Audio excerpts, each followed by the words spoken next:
With us on set is Donna Stefans, and today we're going to be learning about elder law and also financial planning, especially in the area of special needs. It's a subject that's near and dear to the hearts of many of our audience, so we're happy that the expert is here to show us a little bit about it. Hello, Donna. Good morning.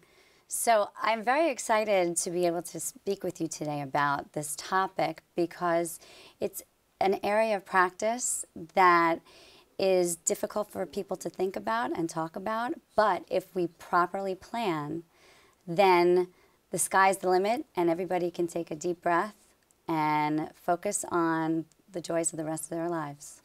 Now, one of the things that I found interesting about you is that you started at the age of 10. How did that occur? How did that happen for you?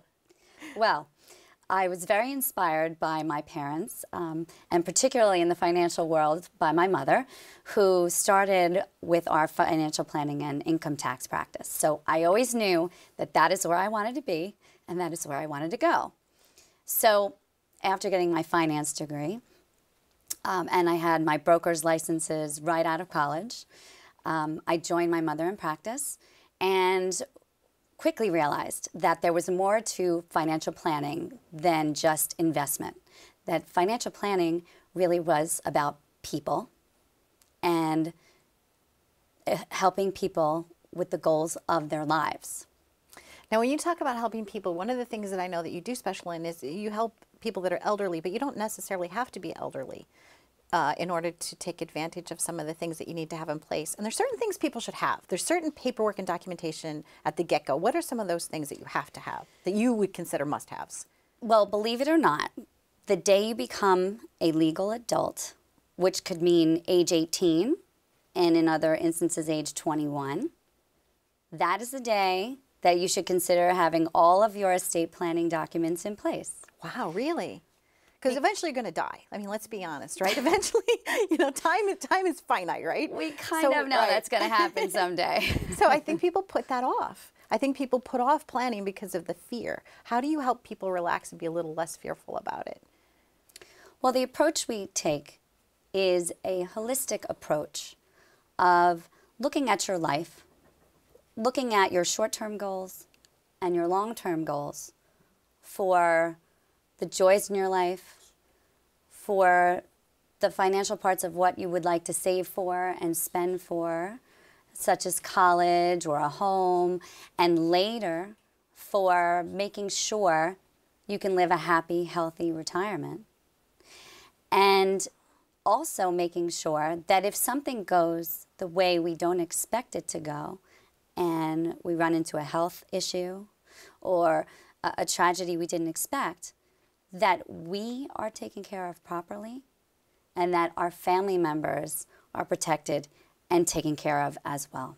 Now, one of the things I know that you do focus on is the special needs community. Can you tell us how important that is? Because over and above the fact of somebody that is maybe typically developing, you know, they have different types of financial needs. So how does your financial practice and your law practice kind of blend together to help that group? Well, for an individual that has special needs where they are going to need assistance from the government to help them in life, such as SSI or Medicaid or combined, we have to look at the actual financial assets they have and what they can avail themselves for support for the future. So you have to look at the financial side of life, but then legally making sure that the structure is in place so that if family members would like to help them, if their parents wants to protect them, if they're not here to give them support, that they have a special or supplemental needs trust in place so that they have the ability to have money to spend on the joys of life and also get their government benefits. When a parent has a child with special needs, the one thing that they want in the world is to make sure that they're okay. And if they're here, many times they have the ability to help them. So the one thing that always looms in a parent's head is, if I'm not here, who is going to be able to help my child? How did you decide to make that part of your practice? Well, when I went to law school, I knew estate planning fell very well with financial planning, and you had to look at them together. So estate planning made sense. And I learned about elder law and special needs planning from the attorneys that I was working with in my internships, and along with working in the surrogates court and learning how this all played together. I saw the elder law attorneys really making a positive difference in people's lives, and how the government benefits, whether it be Medicaid for an individual with special needs or Medicaid for a senior that does not have the ability to have the custodial care that they really need to help them in the later years of life. You're looking at very similar medical supports from our own government system that can be extremely helpful if planned for properly. But I also saw, when I spent my time in the different surrogates courts, that in the situations that families did not plan, those were the situations where we were in crisis, the families didn't have planning opportunities available, the courts and court-appointed people had to step in to care for people who couldn't care for themselves.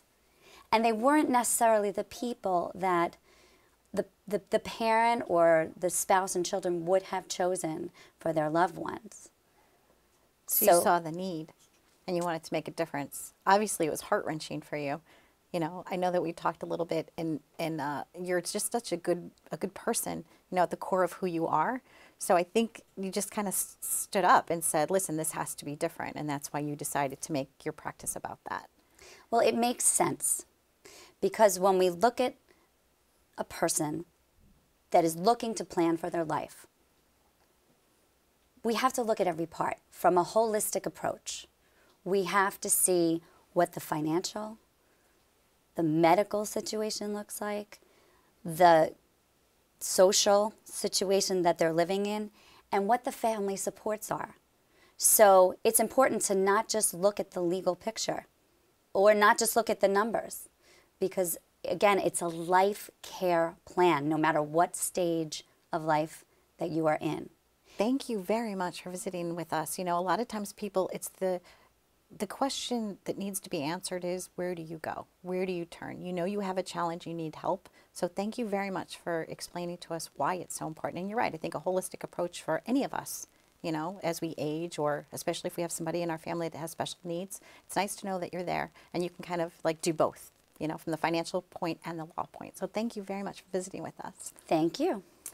Stay tuned for more on Live It Up. We've been visiting with Donna Stefans, and if you have a question, you can always reach to us at liveituptvshow.com. Thanks for watching.